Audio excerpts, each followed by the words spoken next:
Hey, everybody, and welcome to Four Trans Guys. I'm Megan. I'm Zander. I'm JJ. And I'm Chris. Hey. Awesome. Well, Chris, welcome to Four Trans Guys. We're so glad that you're here. We're going to be talking more about you and the things that you're into, but why don't we just get started off with you introducing yourself to the listener? Who are you, Chris? And what have you been up to? My name is Chris. I have been out since 2009, I think. It's been a minute. In terms of my own experience, I'm in education. I used to be a classroom teacher. Now I'm in the education nonprofit space. In terms of kind of how my transition went, you know, with my career in education, I actually delayed it for a year to do like the hormone thing and the legal stuff and getting top surgery, and so I could just kind of take care of it, so I didn't have to worry about it anymore, and have it be a major part of my life when I started teaching, and it really was like I did do a lot of like LGBT stuff as a teacher, helping out students, helping out teachers, kind of navigate the queer space. So that was really fun. So it wasn't something, I wasn't like stealth or anything, but it was kind of like a secondary part of my identity. Didn't really come to the forefront again until like the current administration, when like trans identities were designated as like a danger to domestic security, and I'm like, I've been in my house for the past couple of years just hanging out, so I don't understand, but okay. So I figured, having these conversations is important to like really talk about kind of the nuances of the transgender experience, and despite how atypical it is, like it is important to understand, because there are a lot of dangers. Do you hear my dog? He's upset because I'm not talking to him. That makes sense. Yeah. I do have a dog and 2 cats, by the way. So yeah, I just wanted to have this conversation because it's important to make sure that this stuff is talked about and put into record. Well, we really appreciate that. One of the things that we know about our audience is that some people are watching on YouTube and some people are just listening to the podcast. And so sometimes when something cool is happening visually, we like to ask a guest if they would like to describe anything about where they are or about like their self that might not be as evident to those who are listening. I'm just going to go out on a limb and say it currently looks like you might be in space.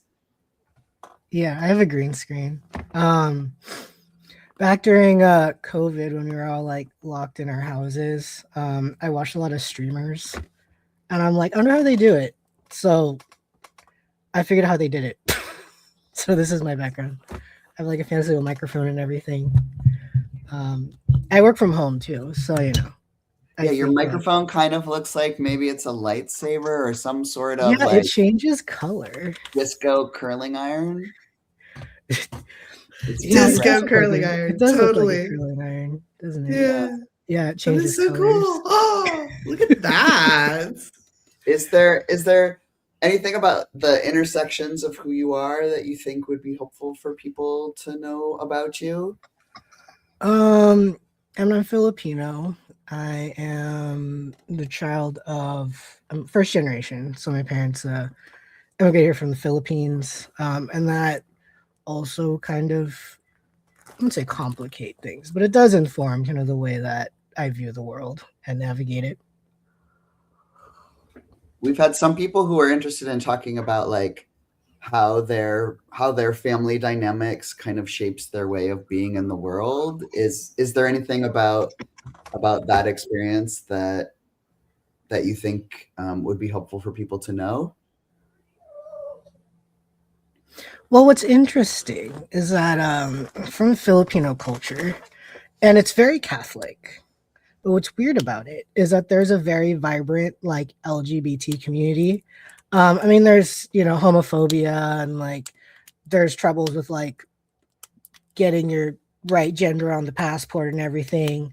But LGBT identities have been like a large part in culture, like before the Spaniards came and invaded us. Um, so what was interesting is that when I came out, like I thought, it would be bad, but it weird. And this is just my experience, by the way. But like people were like, my family was like, cool. What do we call you now? And what's interesting is that in Filipino and Tagalog, there's no pronouns. So, like my family mixes up my pronouns all the time, but like I don't care because like it's like gendered pronouns are like more or less a foreign concept, really. So that kind of, I think that linguistical mindset really helped things. Um, so that was very interesting. Like my name is Cristopher Marc. That's my first name because number one, Filipinos have like long names. Like on my driver's license, my name is like 2 lines. But reason why my second name is Marc is because if I had been born like a cis boy, that would have been the name my parents gave me. So that's kind of like, so I put it in there in my name tag. So That's amazing. And is that, having that length of name and recognizing those parts of yourself, is that a kind of wellness for you? Is that kind of how you externally show the world who you are and all that you are? yeah. I mean, what's kind of funny is when like, trans people kind of get into that. If we change our names, we kind of get into that story of how we did. And there are some people that are like, I really reflected on it and blah, blah. And that's great. Like I love hearing their like journey. But like mine was just a variation of my birth name, and it was between like Christian and Cristopher. And the reason why I chose Cristopher was because when I googled Christian Bautista is my last name, like a singer popped up, and I'm like, I don't want them to be confused when people look me up. So that was the main reason. I love it. I love the practical nature of it. Yeah, I did a lot of work on my name, so it made me resonate. And also, like, my mom is from Germany, and I'm a first generation immigrant. Were there experiences that you had as a first generation born person that you found challenging, like to navigate the world, that especially being trans, that you want to share? Because that really resonated for me. What was interesting is like I didn't really meet anyone who was like trans to like college. And I didn't really know any like Filipino trans guys. And in fact, like I didn't really have it. I grew up in the 90s, by the way. And as a kid, there really wasn't a lot of just trans representation. But I ended up watching a lot of like kind of Asian based of like anime and like Filipino things and whatever. And I did find that there were more like gender variant characters in there. And that kind of really informed the way that I kind of formed my own identities. Like in particular, there were like women who had very masculine traits. And I'm like, this isn't quite me, but like this is close enough. So I like to say that I was like, kind of like how kids are raised by wolves, those stories. I was like raised by lesbians, and a lot of like my masculinity is from kind of that culture. So, I do find myself comfortable in like, I mean, of course, if I'm allowed in those spaces, and a lot of like queer women's spaces, and they kind of understand that too, where kind of there's that common kind of lived experience. But kind of culturally, it definitely is different as well. Like in Filipino culture, what's interesting is that there's like a very vibrant LGBT culture, but there's very like strict kind of gender expectations. For example, when you think of like a Filipino gay man, they're often very like flamboyant and stuff like that. And like being a mask gay man in the Philippines, I wouldn't say is frowned upon, but like isn't really represented in media.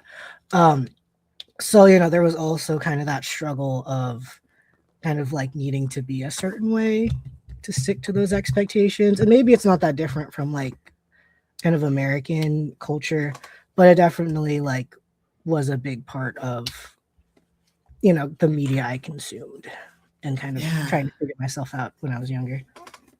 And I love how you saw yourself in some of these spaces, and you kind of struggled with it and wrestled with it a little bit. And when you wrestled with some of these things, like how did you practice like healing or caring for yourself or, solidifying your identity in some way? It's just an interesting paradigm. I mean, there was just a lot of kind of self-reflection I had to do. Like when I first came out, there was also this like, I need to get into manly things. I need to like watch sports and go to the gym and, I don't know. What's another manly thing people do? Like chop wood. Yeah, chop wood, whatever, lift heavy things, whatever. And I do like those things, like I go to the gym, I do enjoy watching, sports on TV. I'm more like into women's sports than men's sports for a variety of reasons. But I learned that it's okay to like those things and the things that I liked as a child because, kind of retconning childhood, like, it's like I was a little boy, blah blah, because I was, just didn't know it yet. But like the media I consumed, like what as socialized as female, like I still like those things. Like I love a Barbie, I love the Barbie movie. Like I like Pink. I like the little like the shows that I watched as a kid that like were targeted towards girls. Like that is also okay to do, and I'm very comfortable with it now. And that's really helped inform me as an educator where like, when I was a high school teacher for 9-10 years. And, like there would be like boys kind of going through their like self-exploration and whatever, and like their insecurities. And I'm like, it's okay to like express your feelings, bro. Like it's okay to like this certain thing, like no, like, yeah, people are going to call you gay but that's because they're stupid and they're closed-minded, So, it took a lot of kind of thinking through things. And before I thought like being trans was kind of a defect, but now like it helped really shape my identity in ways that like I might not have had if I were cisgender. And it's a life experience that I do value. Like it was hard, but now I'm like, it's a vibe, I love your wisdom. I love your wisdom in that. And I'm not an educator like you are. I've been a substitute teacher for a hot minute. And I just wonder, like you mentioned, just the shift of kind of where we are in the world, and education is a challenge, I think, now for a lot of people. Can you tell me a little bit about what survival looks like for you right now, especially as an educator working in this nonprofit space? Like, what does that look like for you? I mean, my goal right now is to have fun, like, especially in the world today, there's nothing like more fun than like a conservative, whatever, like trying to provoke me and me just think like, whatever, I'm going to go play my video games right now. Like nothing makes people more mad than like them trying to oppress you and you being like, I'm going to keep doing my thing. So I find survival, I don't know, survival is like an interesting choice of words because it kind of is just like, I'm just trying to keep my head above water. But I'm trying to do something like beyond that, like there's this idea of like joy being resistance. My dog is upset again. That I think is important, like finding joy in queer spaces, finding joy in activities and such that give me fulfillment. I when I was a classroom teacher, it was very stressful as well. There was just a lot of like having to prioritize things other than myself, and it was important because especially post COVID, like the kids needed a lot. And I tried my best to provide to them what they needed, but it was just a lot, and I needed to kind of scale back, which is why I decided to do a career transition. I'm still in education, just in a different role. And since then, I've really focused on kind of doing the things that bring me joy, and that's kind of my way of survival. Especially during Pride Month, I'm kind of a homebody, but like during Pride Month, I'm like, all right, this is the moment I have to like go out and be queer, and then and it was fun, it was fun, and making sure that joy is present and practiced.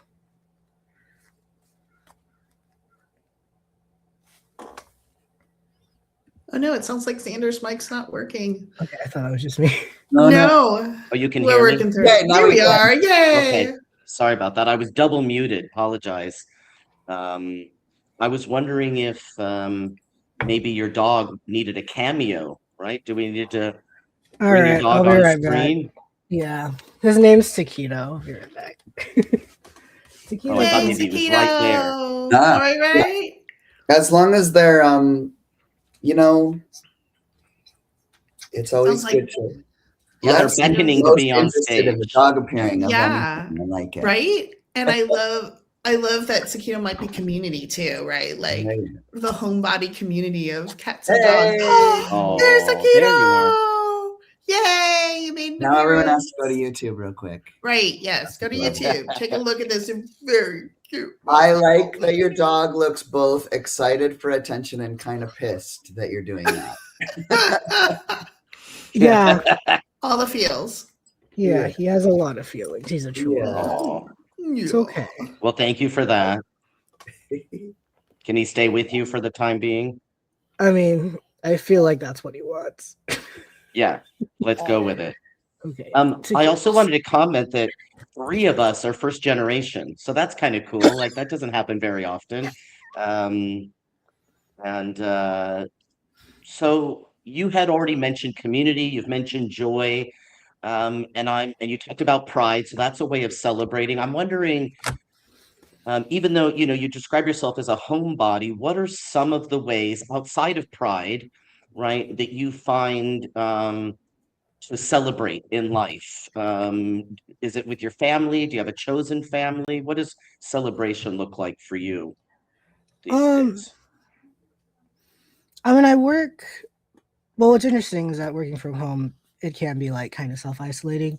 So I've had to, in terms of the idea of chosen family, I've had to really kind of make the extra effort to find queer spaces, both in person and online.